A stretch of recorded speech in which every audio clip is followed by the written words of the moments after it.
Maswerteng gabi po mga ka-STL. Narito na po ang resulta ng STL Isabela para sa araw na to.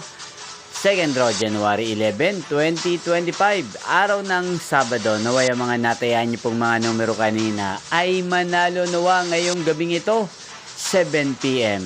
Kaya't kunin niyo na po ang inyong mga tickets. Narito na po ang resulta.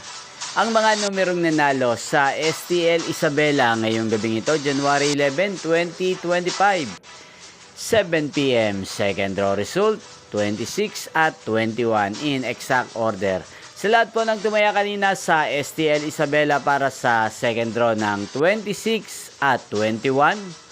Congrats po sa inyo. Panalo po kayo again, 26 at 21. At ngayong gabing ito sa STL Isabela, atin pong i-shoutout si Ate Beverly ng Bata, Isabela. Shoutout po sa iyo, Ate Beverly, naway nasa mabuti ka pong kalagayan. At sa lahat po ng mga taga Isabela dyan, shoutout po sa inyo. Inyo pong napanood ang resulta ng STL Isabela sa channel na to, Roderick Hernandez TV. Magkita-kita pong muli tayo bukas ng 1:00 ng hapon. Thank you for watching.